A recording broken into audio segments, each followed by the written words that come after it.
Hi, welcome back everybody. My name is Christina Wainwright. I'm the manager at the Pacific Beach Library, and I'm going to try to center myself on the camera just in case it gets cut off again like it did the other day. And thank you to my coworker for confirming that this is actually streaming. I'm going to start quickly. I'm not going to do as much pre-chapter talk as I usually do because today's chapter is really long. Our tea today is a decaffeinated cinnamon apple. I'm going to pour some out now because this is a long chapter, and I'll just go ahead and do a little bit of quick recap from the other day. For those of you who are watching on Friday, hang on a second.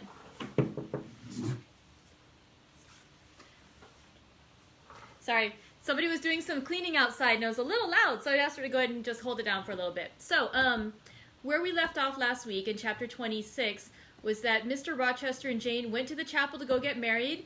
And when they asked the standard question that no one ever says anything to, is there anyone who has an objection to this wedding? Somebody had an objection to the wedding. And it turns out Mr. Rochester not only has been married in the past, he was still married. And his wife was locked up in the attic. Yeah, weird. And so he wanted to marry Jane Eyre, even though he knew it would make him a bigamist. He thought it was fair and justified that he didn't want to be married to this other type of person. He wanted somebody just like Jane Eyre, and in fact, he wanted Jane Eyre. And so he thought he was justified in marrying her despite the conventions of the law. And so where it ended in that chapter was that Jane, Mr. Rochester admitted that this was his wife. He told the attorneys and the chaplain that there would be no wedding today. And he sent them on his way, and Jane went into her room just to be sorrowful and to feel bad. It was a very sad ending to our week of reading. So let's go ahead and continue with chapter 27. And I will say the cinnamon apple tea is lovely. Okay, let's go in, chapter 27. And again, it is a long one, but there's some good stuff happening. All right, so let's go in. Chapter 27 of Jane Eyre by Charlotte Brontë. Sometime in the afternoon I raised my head, and looking round and seeing the westering sun gilding the sign of its decline on the wall, I asked, what am I to do? But the answer my mind gave, leave Thornfield at once, was so prompt, so dread, that I stopped my ears. I said I could not bear such words now. That I am not Edward Rochester's bride is the least part of my woe, I alleged. That I have wakened out of most glorious dreams and found them all void and vain is a horror I could bear and master, but that I must leave him decidedly, instantly, entirely is intolerable. I cannot do it. But then a force within me averred that I could do it and foretold that I should do it. I wrestled with my own resolution. I wanted to be weak that I might avoid the awful passage of further suffering I saw laid out for me, and conscience, turned tyrant, held passion by the throat, told me tauntingly she had yet but dipped her dainty foot in the slough, and swore that with that arm of iron he would thrust her down to unsounded depths of agony. Let me be torn away then, I cried. Let another help me.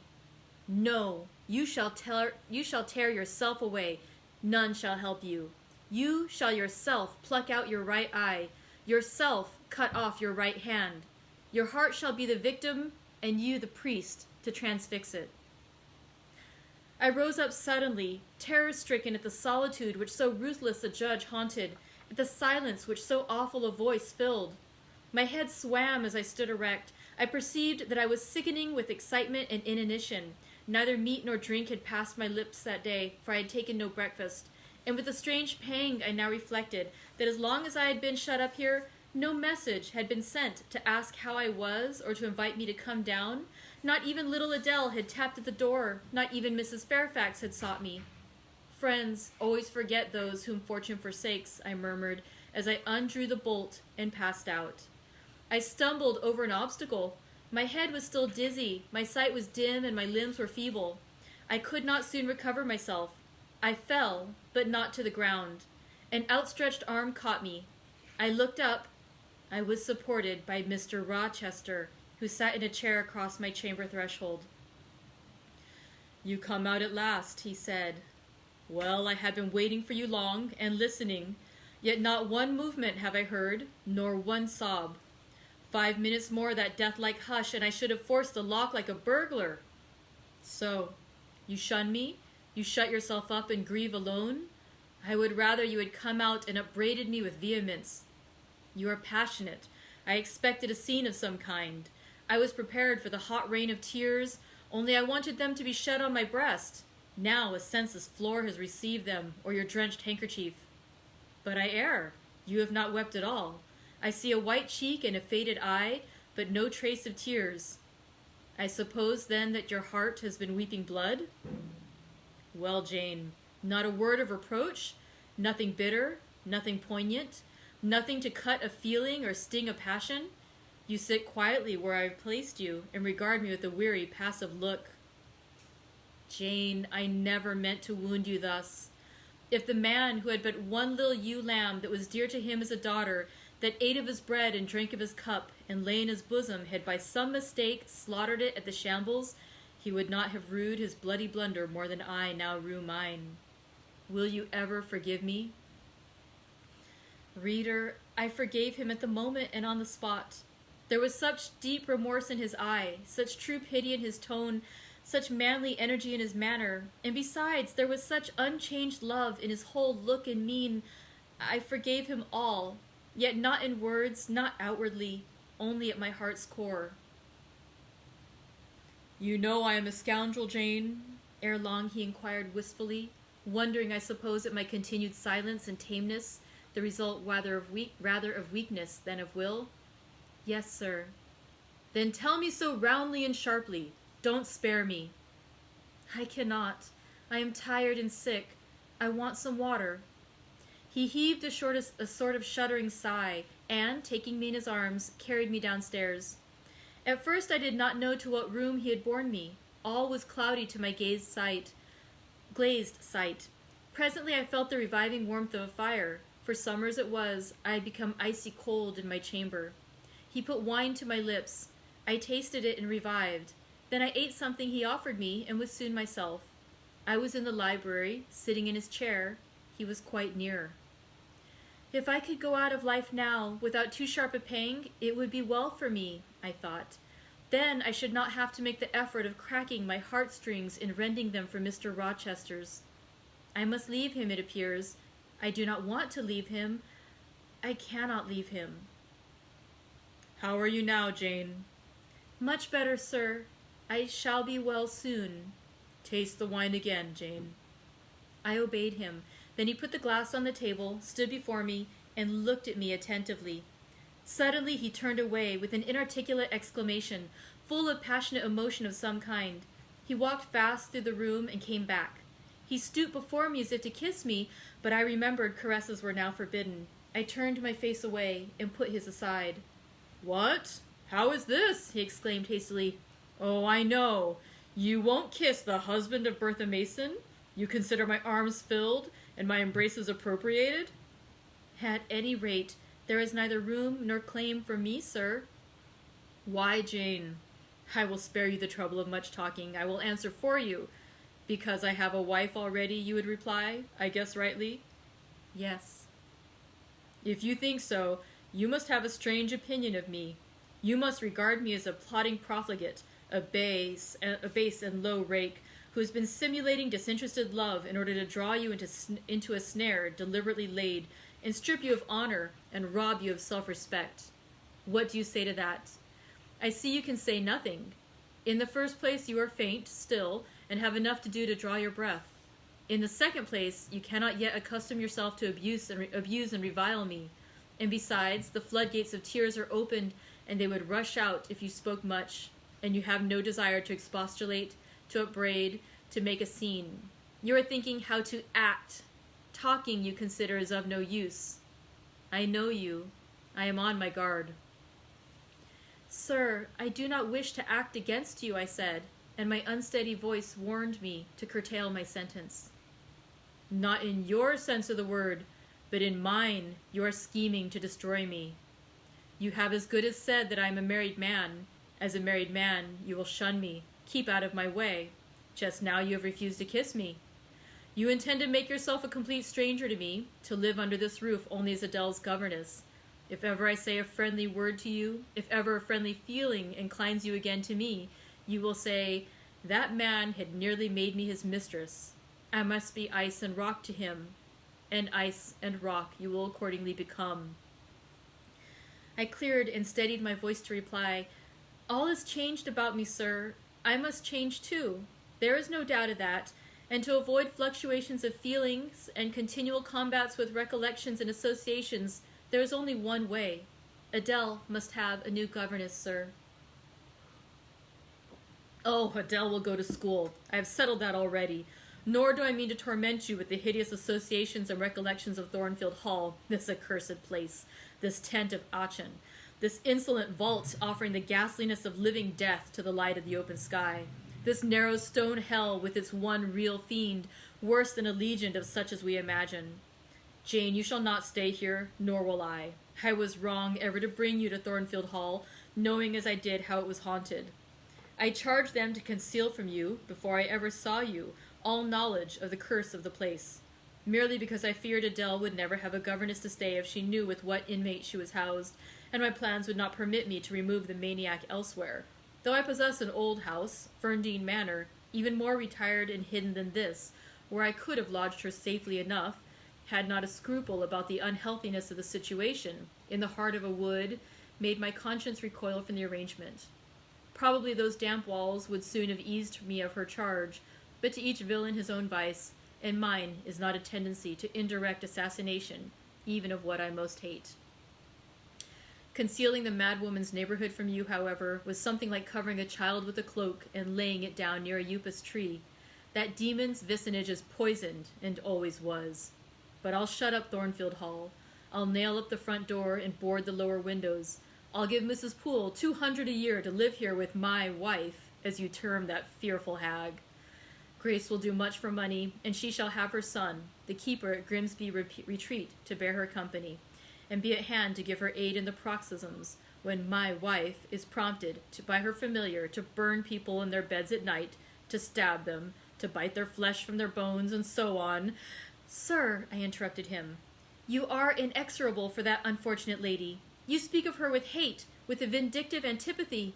It is cruel. She cannot help being mad." "Jane, my little darling, so I will call you, for so you are. You don't know what you are talking about. You misjudge me again. It is not because she is mad I hate her. If you were mad, do you think I should hate you?" "I do indeed, sir." "Then you are mistaken, and you know nothing about me, and nothing about the sort of love of which I am capable. Every atom of your flesh is as dear to me as my own. In pain and sickness it would still be dear. Your mind is my treasure, and if it were broken it will be my treasure still. If you raved, my arms should confine you, and not a straight waistcoat. Your grasp, even in fury, would have a charm for me. If you flew at me as wildly as that woman did this morning, I should receive you in an embrace, at least as fond as it would be restrictive. I should not shrink from you with disgust, as I did from her. In your quiet moments you should have no watcher and no nurse but me, and I could hang over you with untiring tenderness, though you gave me no smile in return, and never weary of gazing into your eyes, though they had no longer a ray of recognition for me. But why do I follow that train of ideas? I was talking of removing you from Thornfield. All you know is prepared for prompt departure. Tomorrow you shall go. I only ask you to endure one more night under this roof, Jane, and then farewell to its miseries and terrors forever. I have a place to repair to which will be a secure sanctuary from hateful reminiscences, from unwelcome intrusion, even from falsehood and slander." "And take Adele with you, sir," I interrupted. "She will be a companion for you." "What do you mean, Jane? I told you I would send Adele to school. And what do I want with a child for a companion? And not my own child, a French dancer's bastard. Why do you importune me about her? I say, why do you assign Adele to me for a companion?" "You spoke of a retirement, sir, and retirement and solitude are dull. Too dull for you." "Solitude? Solitude," he reiterated with irritation. "I see I must come to an explanation. I don't know what sphinx-like expression is forming in your countenance. You are to share my solitude. Do you understand?" I shook my head. It required a degree of courage, excited as he was becoming, even to risk that mute sign of dissent. He had been walking fast about the room, and he stopped, as if suddenly rooted to one spot. He looked at me long and hard. I turned my eyes from him, fixed them on the fire, and tried to assume and maintain a quiet, collected aspect. "Now for the hitch in Jane's character," he said at last, speaking more calmly than, from his look, I had expected him to speak. "The reel of silk has run smoothly enough so far, but I always knew there would come a knot and a puzzle. Here it is. Now for vexation and exasperation and endless trouble. By God, I long to exert a fraction of Samson's strength and break the entanglement like tow." He recommenced his walk, but soon again stopped, and this time just before me. "Jane, will you hear reason?" He stooped and approached his lips to my ear. "Because if you won't, I'll try violence." His voice was hoarse, his look that of a man who is just about to burst an insufferable bond and plunge headlong into wild license. I saw that in another moment, and with one impetus of frenzy more, I should be able to do nothing with him. The present, the passing second of time, was all I had in which to control and restrain him. A movement of repulsion, flight, fear would have sealed my doom and his. But I was not afraid, not in the least. I felt an inward power, a sense of influence, which supported me. The crisis was perilous, but not without its charm, such as the Indian perhaps feels when he slips over the rapid in his canoe. I took hold of his clenched hand, loosened the contorted fingers, and said to him soothingly, "Sit down. I'll talk to you as long as you like and hear all you have to say, whether reasonable or unreasonable." He sat down, but he did not get leave to speak directly. I had been struggling with tears for some time. I had taken great pains to repress them, because I knew he would not like to see me weep.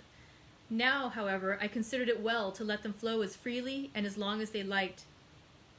If the flood annoyed him, so much the better. So I gave way and cried heartily. Soon I heard him earnestly entreating me to be composed. I said I could not while he was in such a passion. "But I am not angry, Jane. I only love you too well. And you had steeled your little pale face with such a resolute, frozen look, I could not endure it. Hush now, and wipe your eyes." His softened voice announced that he was subdued. So I, in my turn, became calm. Now he made an effort to rest his head on my shoulder, but I would not permit it. Then he would draw me to him. "No." "Jane, Jane," he said, in such an accent of bitter sadness it thrilled along every nerve I had. "You don't love me, then? It was only my station and the rank of my wife that you valued? Now that you think me disqualified to become your husband, you recoil from my touch as if I were some toad or ape?" These words cut me, yet what could I do or say? I ought probably to have done or said nothing, but I was so tortured by a sense of remorse at thus hurting his feelings, I could not control the wish to drop balm where I had wounded.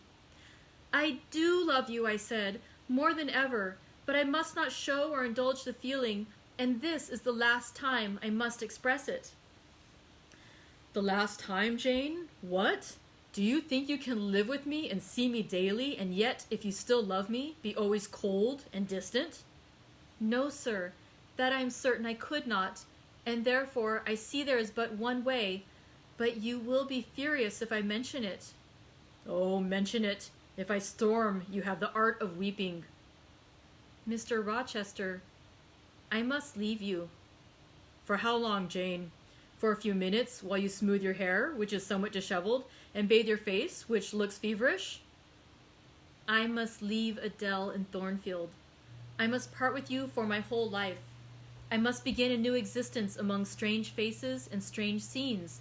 "Of course, I told you you should. I pass over the madness about parting from me. You mean you must become a part of me. As to the new existence, it is all right. You shall yet be my wife. I am not married. You shall be Mrs. Rochester, both virtually and nominally. I shall keep only to you so long as you and I live. You shall go to a place I have in the south of France, a white-walled villa on the shores of the Mediterranean. There you shall live a happy and guarded and most innocent life. Never fear that I wish to lure you into error, to make you my mistress. Why do you shake your head? Jane, you must be reasonable, or in truth, I shall again become frantic." His voice and hand quivered, his large nostrils dilated, his eye blazed. Still, I dared to speak.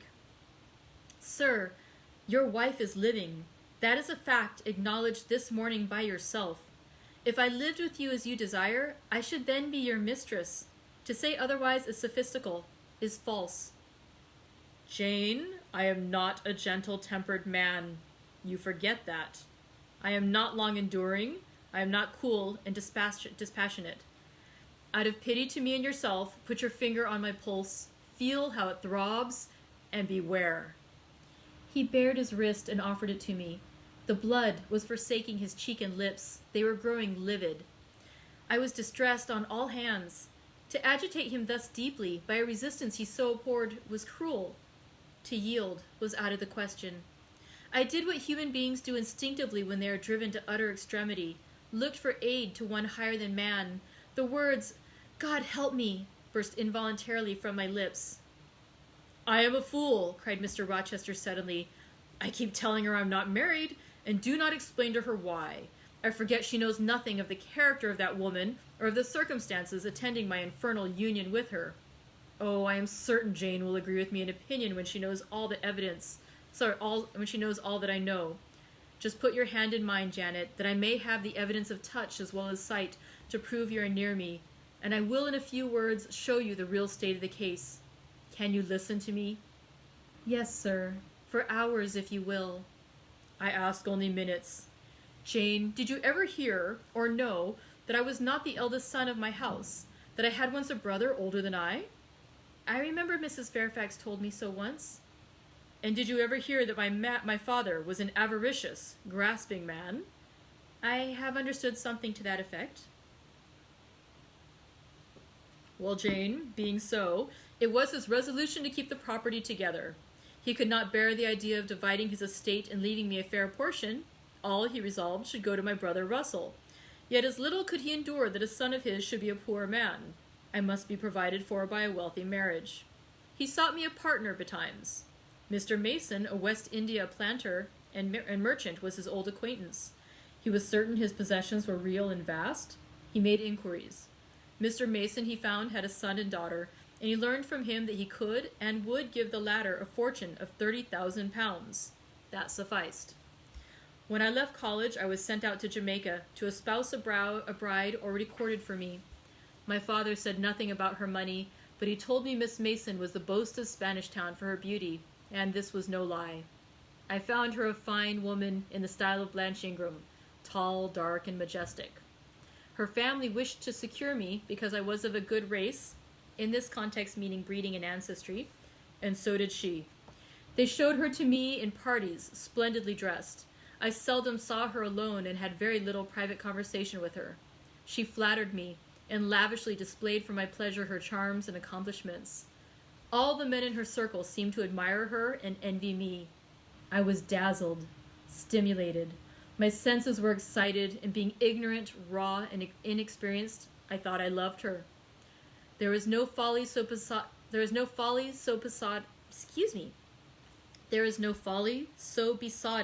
that the idiotic rivalries of society, the prurience, the rashness, the blindness of youth will not hurry a man to its commission.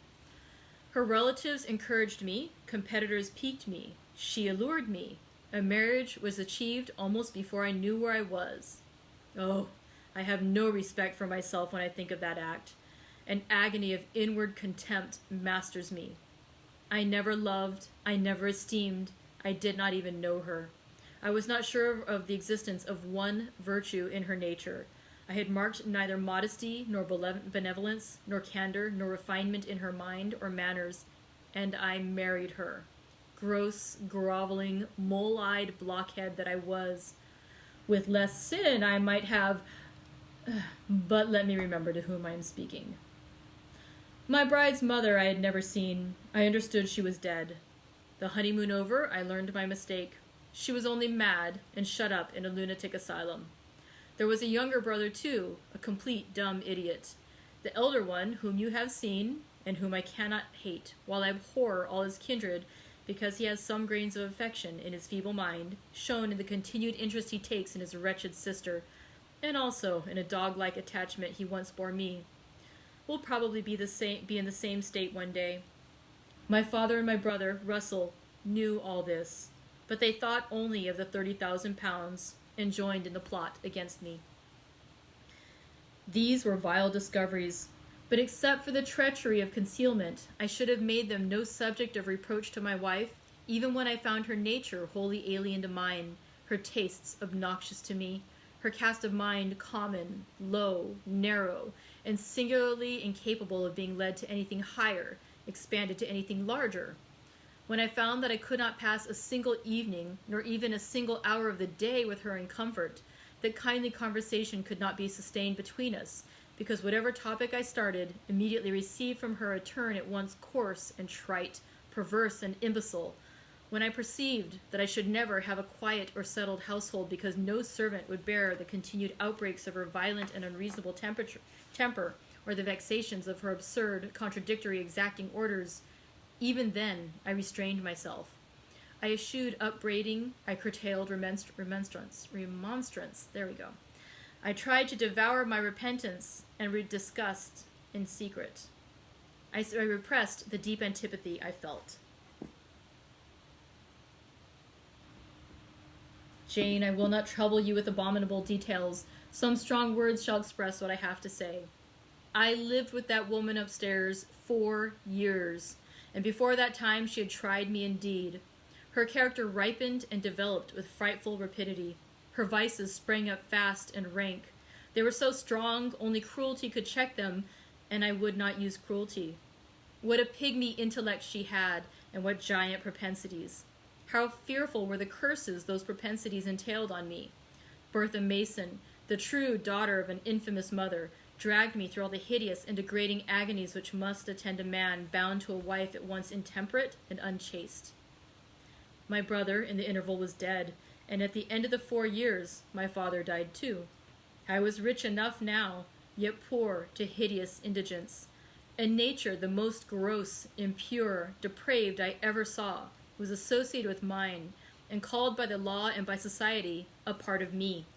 And I could not rid myself of it by any legal proceedings, for the doctors now discovered that my wife was mad. Her excesses had prematurely developed the germs of insanity. Jane, you don't like my narrative. You look almost sick.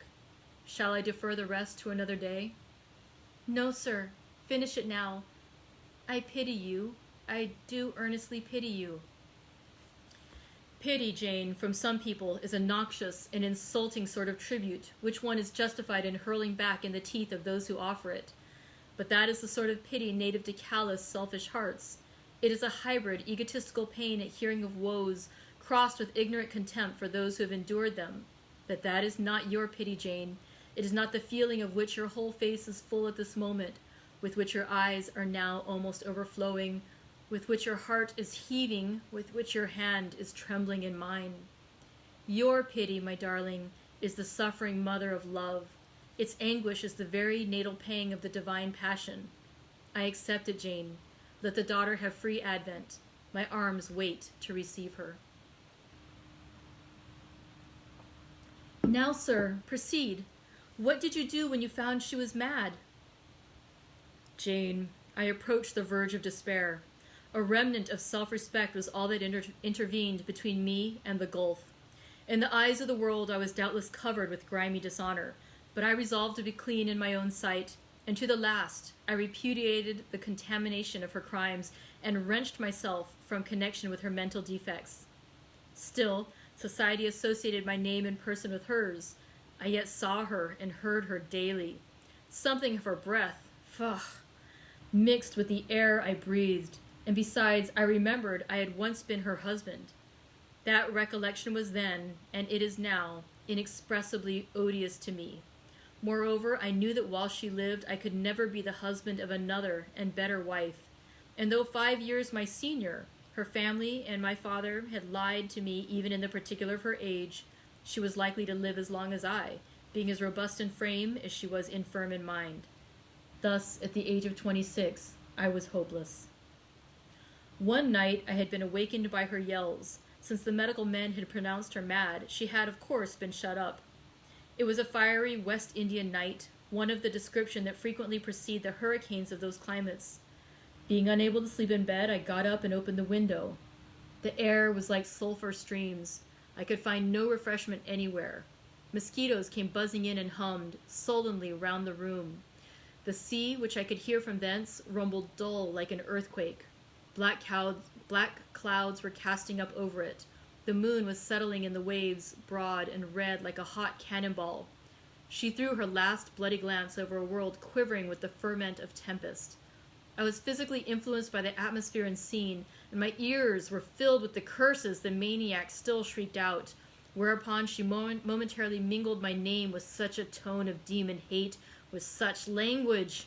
No professed harlot ever had a fouler vocabulary than she. Though 2 rooms off, I heard every word, the thin partitions of the West India house opposing but slight obstruction to her wolfish cries.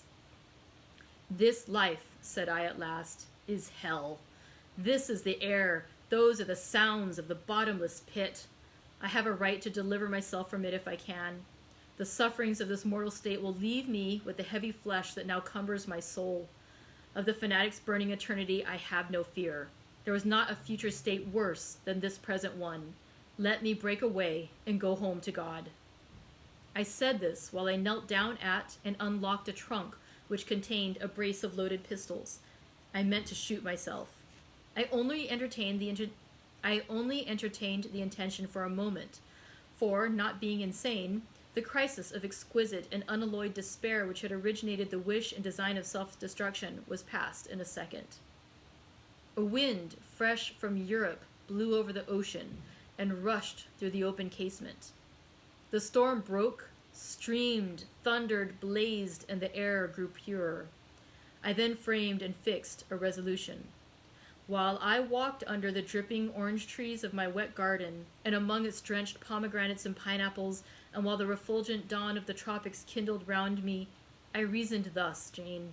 And now listen, for it was true wisdom that consoled me in that hour, and showed me the right path to follow. The sweet wind from Europe was still whispering in the refreshed leaves, and the Atlantic was thundering in glorious liberty. My heart, dried up and scorched for a long time, swelled to the tone and filled with living blood. My being longed for renewal. My soul thirsted for a purer draught. I saw hope revive and felt regeneration possible. From a flowery arch at the bottom of my garden, I gazed over the sea, bluer than the sky. The old world was beyond. Clear prospects opened thus. "Go," said Hope, "and live again in Europe. There it is not known what a sullied name you bear, nor what a filthy burden is bound to you. You may take the maniac with you to England, confine her with due attendance and precautions at Thornfield. Then travel yourself to what clime you will, and form what new tie you like. That woman who has so abused your long suffering, so sullied your name, so outraged your honor, so blighted your youth, is not your wife, nor are you her husband. See that she is cared for as her condition demands, and you have done all that God and humanity require of you. Let her identity, her connection with yourself, be buried in oblivion. You are bound to impart them to no living being. Place her in safety and comfort, shelter her degradation with secrecy, and leave her." I acted precisely on this suggestion. My father and brother had not made my marriage known to their acquaintance because, in the very first letter I wrote to apprise them of the union, having already begun to experience extreme disgust of its consequences, and from the family character and constitution, seeing a hideous future opening to me, I added an urgent charge to keep it secret. And very soon the infamous conduct of the wife my father had selected for me was such as to make him blush to own her as his daughter-in-law. Far from desiring to publish the connection, he became as anxious to conceal it as myself. To England, then, I conveyed her. A fearful voyage I had with such a monster in the vessel. Glad was I when I got her to Thornfield, and saw her safely lodged in that 3rd-story room, of whose secret inner cabinet she has now, for 10 years, made a wild beast's den, a goblin's cell. I had some trouble in finding an attendant for her, as it was necessary to select one on whose fidelity dependence could be placed. For her ravings would inevitably betray my secret. Besides, she had lucid intervals of days, sometimes weeks, which she filled up with abuse of me. At last I hired Grace Poole from the Grimsby retreat. She and the surgeon Carter, who dressed Mason's wounds that night he was stabbed and worried, are the only two I have ever admitted to my confidence.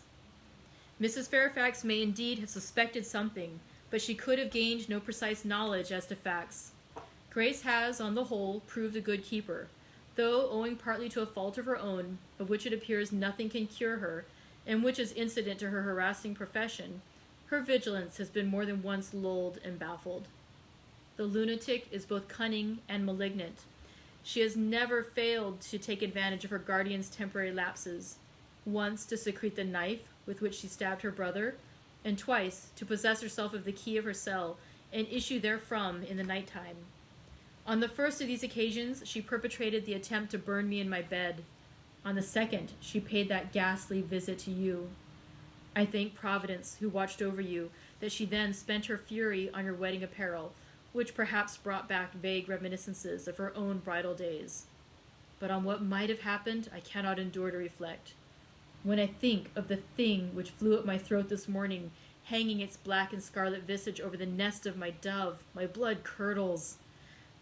And what, sir, I asked while he paused, did you do when you had settled her here? Where did you go?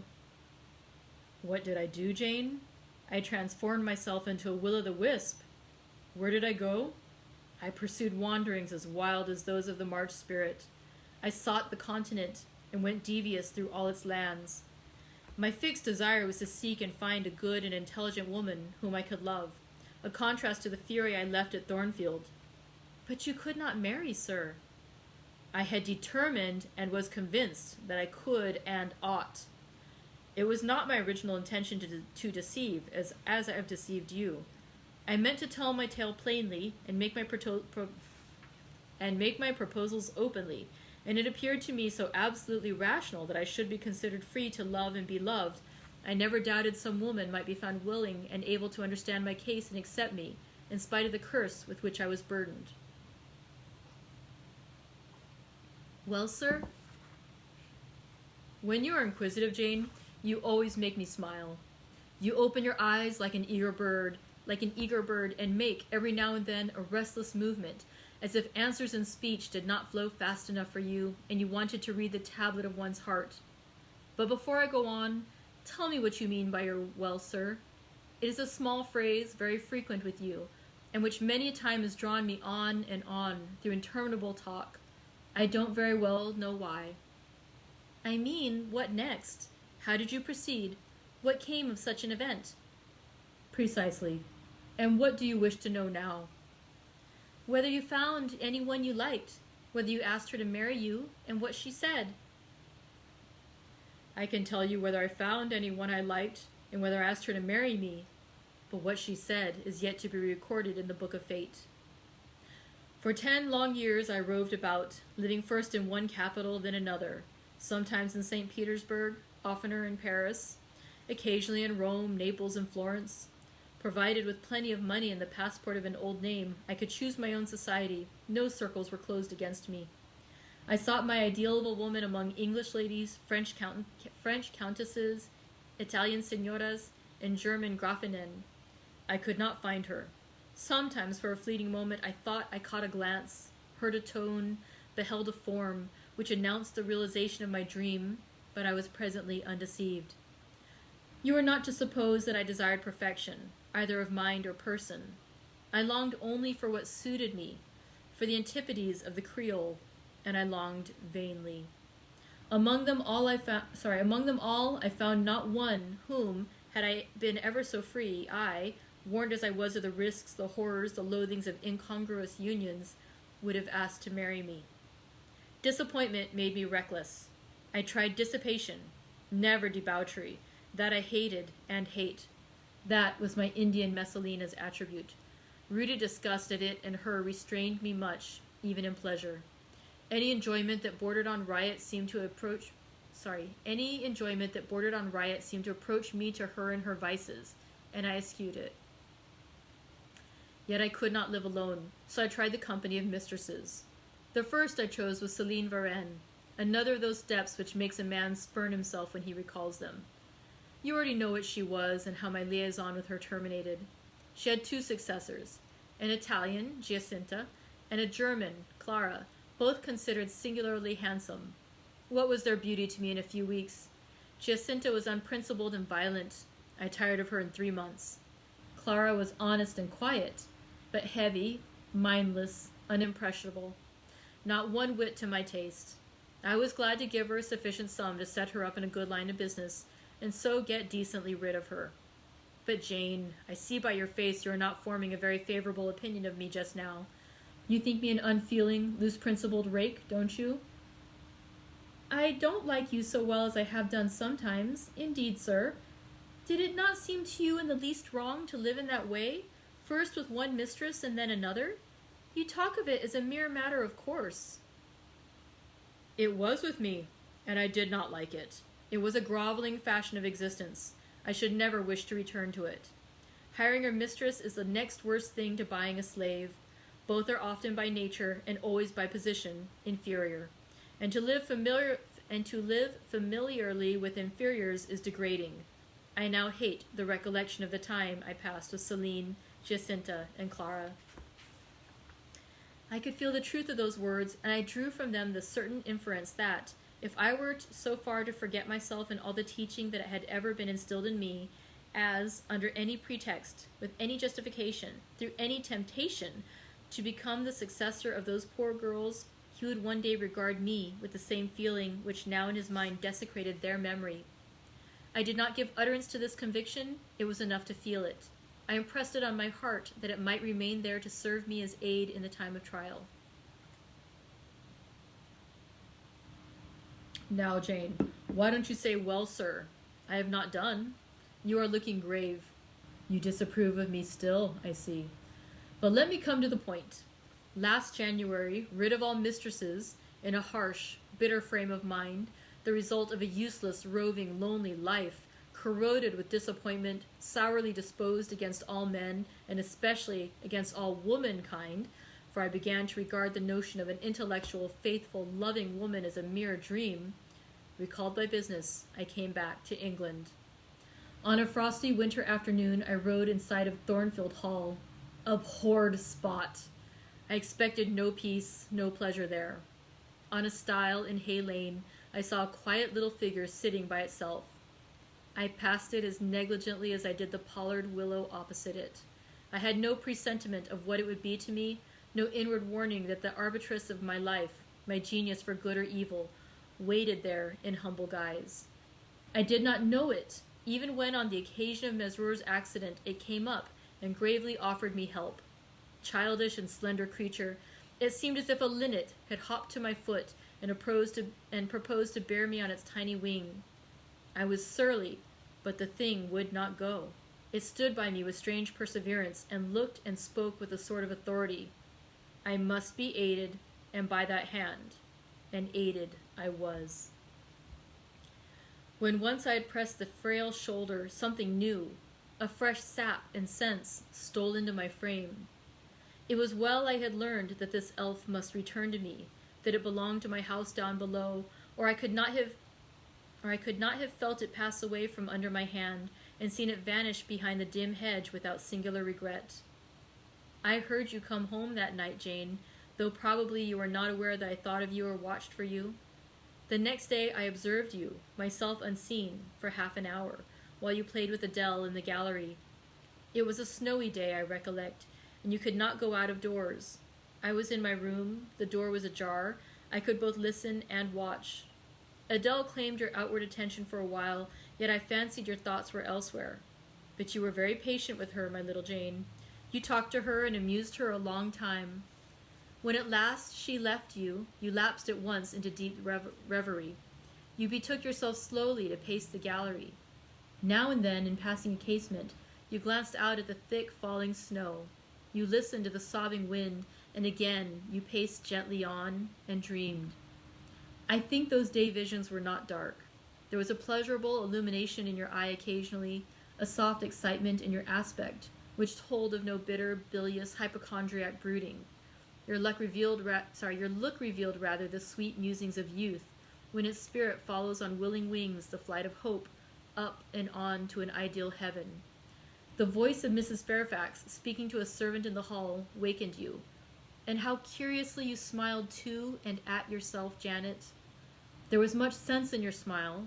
It was very shrewd and seemed to make light of your own abstraction. It seemed to say, my fine visions are all very well, but I must not forget they are absolutely unreal. I have a rosy sky and a green flowery Eden in my brain, but without, I am perfectly aware, lies at my feet a rough tract to travel, and around me gather black tempests to encounter. You ran downstairs and demanded of Mrs. Fairfax some occupation, the weekly house accounts to make up, or something of that sort, I think it was. I was vexed with you for getting out of my sight. Impatiently, I waited for evening, when I might summon you to my presence. An unusual, to me, a perfectly new character, I suspected was yours. I desired to search it deeper and know it better. You entered the room with a look and air at once shy and independent. You were quaintly dressed, much as you are now. I made you talk. Ere long, I found you full of strange contrasts. Your garb and manner were restricted by rule. Your air was often diffident, and altogether that of one refined by nature, but absolutely unused to society, and a good deal afraid of making herself disadvantageously conspicuous by some solecism or blunder. Yet when addressed, you lifted a keen, a daring, and a glowing eye to your interlocutor's face. There was penetration and power in each glance you gave. When plied by close questions, you found ready and round answers. Very soon you seemed to get used to me. I believe you felt the existence of sympathy between you and your grim and cross master, Jane, for it was astonishing to see how quickly a certain pleasant ease tranquilized your manner. Snarl as I would, you showed no surprise, fear, annoyance, or displeasure at my moroseness. You watched me, and now and then smiled at me with a simple yet sagacious grace I cannot describe. I was at once content and stimulated with what I saw. I liked what I had seen and wished to see more. Yet for a long time I treated you distantly and sought your company rarely. I was an intellectual epicure and wished to prolong the gratification of making this novel and piquant acquaintance. Besides, I was for a while troubled with a haunting fear that if I handled the flower freely, its bloom would fade, the sweet charm of freshness would leave it. I did not then know that it was no transitory blossom, but rather the radiant resemblance of one cut in an indestructible gem. Moreover, I wished to see whether you would seek me if I shunned you, but you did not. You kept in the schoolroom as still as your own desk and easel. If by chance I met you, you passed me as soon and with as little token of recognition as was consistent with respect. Your habitual expression in those days, Jane, was a thoughtful look, not despondent, for you were not sickly, but not buoyant, for you had little hope and no actual pleasure. I wondered what you thought of me, or if you ever thought of me. To find this out, I resumed my notice of you. There was something glad in your glance and genial in your manner when you conversed. I saw you had a social heart. It was a silent schoolroom. It was the tedium of your life that made you mournful. I permitted myself the delight of being kind to you. Kindness stirred emotion soon. Your face became soft in expression, your tones gentle. I liked my name pronounced by your lips in a grateful, happy accent. I used to enjoy a chance meeting with you, Jane, at this time. There was a curious hesitation in your manner. You glanced at me with a slight trouble, a hovering doubt. You did not know what my caprice might be, whether I was going to play the master and be stern, or the friend and be benignant. I was now too fond of you often to simulate the first whim, and when I stretched my hand out cordially, such bloom and light and bliss rose to your young, wistful features. I had much ado often to avoid straining you then and there to my heart. Don't talk any more of those days, sir, I interrupted, furtively dashing away from tears from my eyes. His language was torture to me, for I knew what I must do, and do soon, and all these reminiscences and these revelations of his feelings only made my work more difficult. No, Jane, he returned. What necessity is there to dwell on the past, when the present is so much surer, the future so much brighter? I shuddered to hear the infatuated assertion. You see now how the case stands, do you not? He continued. After a youth and manhood, I have for the first time found what I can truly love. I have found you. You are my sympathy, my better self, my good angel. I am bound to you with a strong attachment. I think you good, gifted, lovely. A fervent, a solemn passion is conceived in my heart. It leans to you, draws you to my center and spring of life, wraps my existence about you, and kindling in pure, powerful flame, fuses you and me in one. It was because I felt and knew this that I resolved to marry you. To tell you that I had already a wife is empty mockery. You know now that I had but a hideous demon. I was wrong to attempt to deceive you, but I feared a stubbornness that exists in your character. I feared early instilled prejudice. I wanted to have you safe before hazarding confidences. This was cowardly. I should have appealed to your nobleness and magnanimity at first, as I do now, opened to you plainly my life of agony, described to you my hunger and thirst after a higher and worthier existence, shown to you not my resolution, that word is weak, but my resistless bent to love faithfully and well, where I am faithfully and well loved in return. Then I should have asked you to accept my pledge of fidelity and to give me yours. Jane, give it to me now. A pause. Why are you silent, Jane? I was experiencing an ordeal. A hand of fiery iron grasped my vitals. Terrible moment, full of struggle, blackness, burning. Not a human being that ever lived could wish to be loved better than I was loved, and him who thus loved me I absolutely worshipped, and I must renounce love and idol. One drear word comprised my intolerable duty: depart. Jane, you understand what I want of you. Just this promise. I will be yours, Mr. Rochester. Mr. Rochester, I will not be yours. Another long silence. Jane, recommenced he, with a gentleness that broke me down with grief and turned me stone cold with ominous terror, for the still voice was the pant of a lion rising. Jane, do you mean to go one way in the world and to let me go another? I do.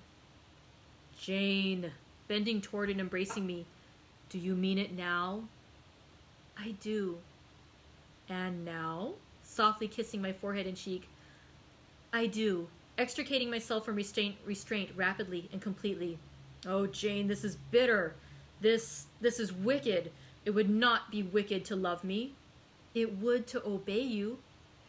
A wild look raised his brows, crossed his features.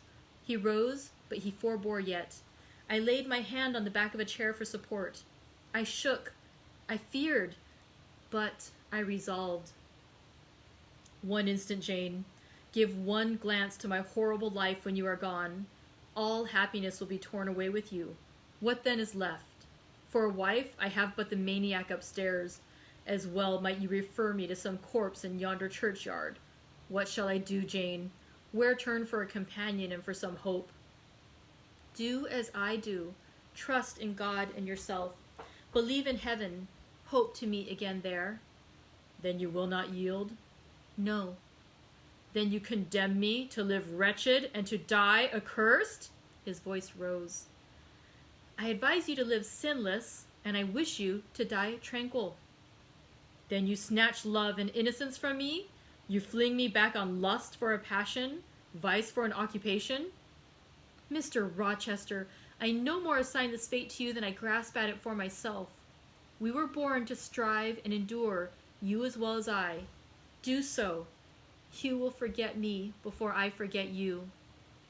You make me a liar by such language. You sully my honor. I declared I could not change. You tell me to my face I shall change soon. And what a distortion in your judgment, what a perversity in your ideas is proved by your conduct. Is it better to drive a fellow creature to despair than to transgress a mere human law, no man being injured by the breach? For you have neither relatives nor acquaintances whom you need fear to offend by living with me.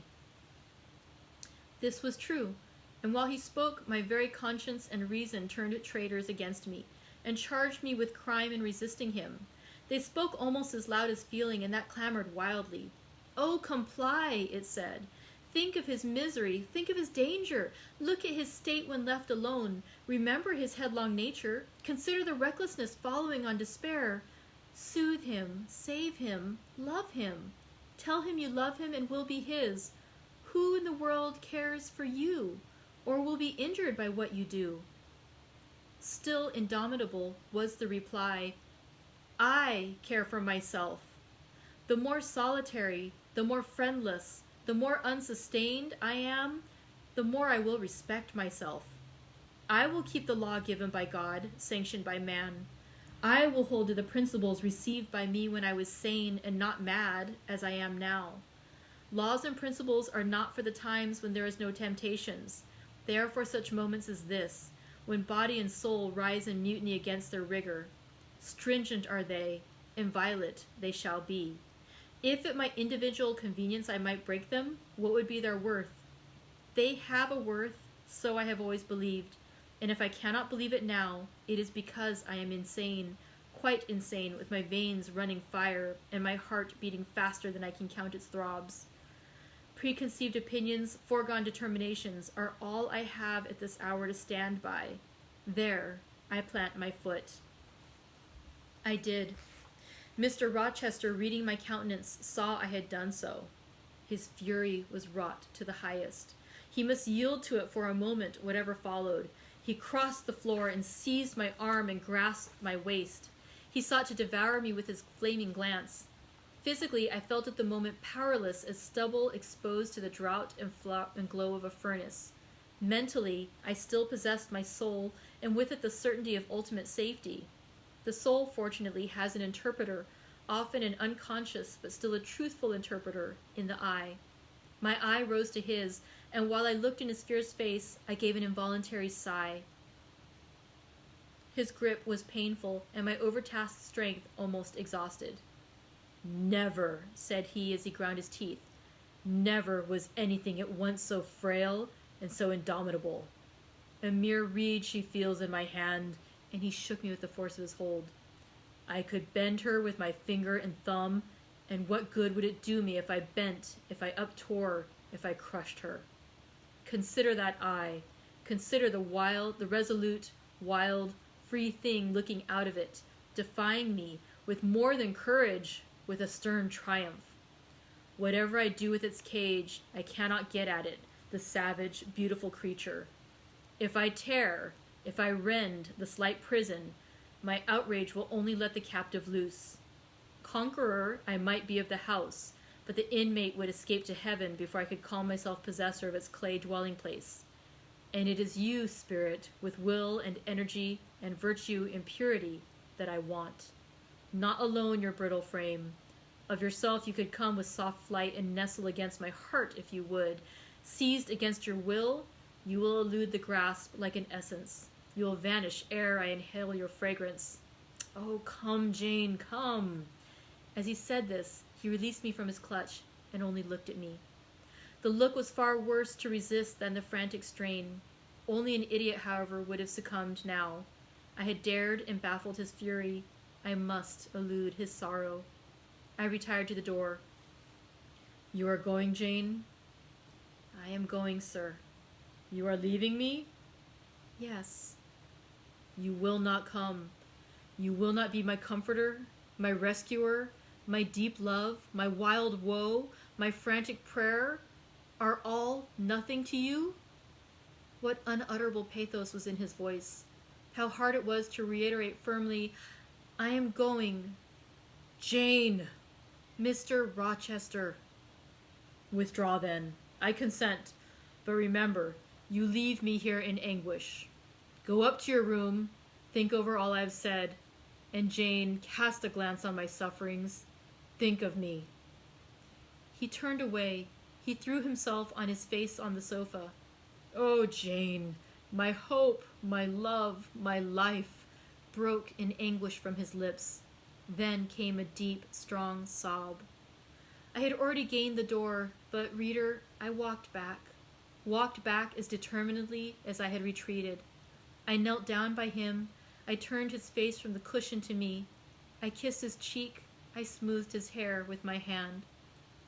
God bless you, my dear master, I said.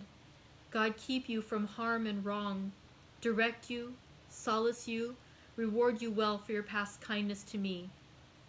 Little Jane's love would have been my best reward, he answered. Without it, my heart is broken. But Jane will give me her love, yes, nobly, generously. Up the blood rushed to his face. Forth flashed the fire from his eyes. Erect he sprung. He held his arms out, but I evaded the embrace, and at once quitted the room. Farewell, was the cry of my heart as I left him. Despair added, farewell forever. That night I never thought to sleep, but a slumber fell on me as soon as I lay down in bed. I was transported in thought to the scenes of childhood. I dreamed that I lay in the red room at Gateshead, that the night was dark and my mind impressed with strange fears. The light that long ago had struck me into syncope, recalled in this vision, seemed glidingly to mount the wall and tremblingly to pause in the center of the obscured ceiling. I lifted up my head to look. The roof resolved to clouds, high and dim. The gleam was such as the moon imparts to vapors she is about to sever. I watched her come, watched with the strangest anticipation as though some word of doom were to be written on her disk. She broke forth as never moon yet burst from cloud. A hand first penetrated the sable folds and washed them away. Then not a moon, but a white human form shone in the azure, inclining a glorious brow earthward. It gazed and gazed on me. It spoke to my spirit. Immeasurably distant was the tone, yet so near it whispered in my heart, "My daughter, flee temptation." "Mother, I will." So I answered after I had waked from the trance-like dream. It was yet night, but July nights are short. Soon after midnight dawn comes. It cannot be too early to commence the task I have to fulfill, thought I. I rose. I was dressed, for I had taken off nothing but my shoes. I knew where to find in my drawers some linen, a locket, a ring. In seeking these articles, I encountered the beads of a pearl necklace Mr. Rochester had forced me to accept a few days ago. I left that. It was not mine. It was the visionary bride's who had melted in air. The other articles I made up in a parcel. My purse, containing 20 shillings, it was all I had. I put in my pocket. I tied on my straw bonnet, pinned my shawl, took the parcel and my slippers, which I would not put on yet, and stole from the room. "Farewell, kind Mrs. Fairfax," I whispered as I glided past her door. "Farewell, my darling Adele," I said as I glanced toward the nursery. No thought could be admitted of entering to embrace her. I had to deceive a fine ear. For aught I knew, it might now be listening. I would have got past Mr. Rochester's chamber without a pause, but my heart momentarily stopped its beat at the threshold. My foot was forced to stop also.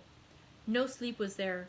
The inmate was walking restlessly from wall to wall, and again he sighed while I listened.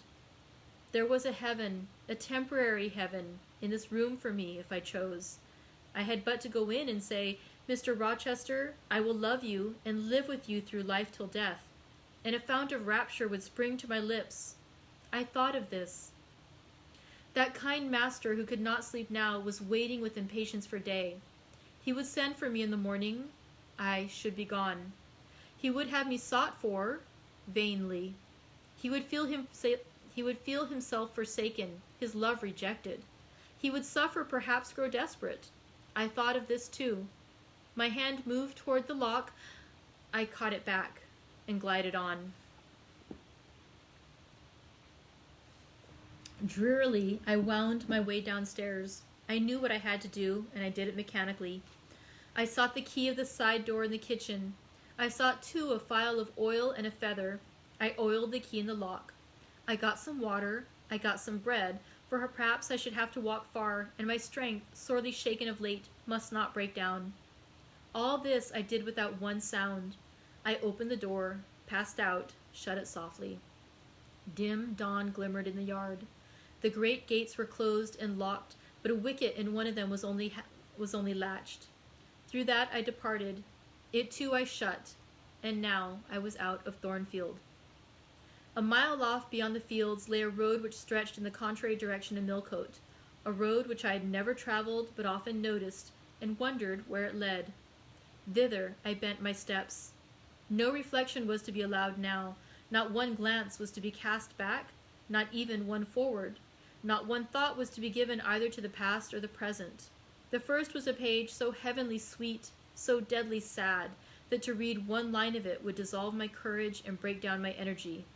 The last was an awful blank, something like the world when the deluge was gone by. I skirted fields and hedges and lanes till after sunrise. I believe it was a lovely summer morning. I know my shoes, which I had put on when I left the house, were soon wet with dew. But I looked neither to the rising sun, nor smiling sky, nor wakening nature.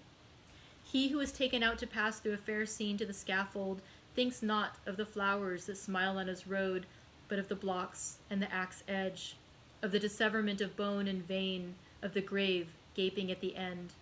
And I thought of drear flight and homeless wandering spirit, and oh, with agony, I thought of what I left. I could not help it. I thought of him now, in his room, watching the sun rise, hoping I should soon come to say I would stay with him and be his. I longed to be his.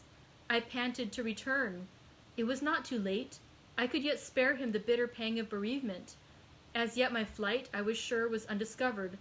I could go back and be his comforter, his pride, his redeemer from misery, perhaps from ruin. Oh, that fear of his self-abandonment, far worse than my abandonment, how it goaded me. It was a barbed arrowhead in my breast. It tore me when I tried to extract it. It sickened me when remembrance thrust it further in. Birds began to sing and break in copse. Birds were faithful to their mates. Birds were emblems of love. What was I? In the midst of my pain of heart and frantic effort of principle, I abhorred myself. I had no solace from self-approbation, none even from self-respect. I had injured, wounded, left my master. I was hateful in my own eyes. Still, I could not turn nor retrace one step. God must have led me on. As to my own will or conscience, impassioned grief had trampled one and stifled the other. I was weeping wildly as I walked along my solitary way. Fast, fast I went, like one delirious. A weakness, beginning inwardly, extending to the limbs, seized me, and I fell. I lay on the ground some minutes, pressing my face to the wet turf.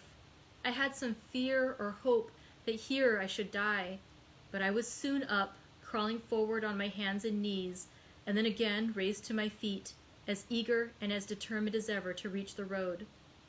When I got there, I was forced to sit to rest me under the hedge, and while I sat, I heard wheels, and saw a coach come on. I stood up and lifted my hand. It stopped. I asked where it was going.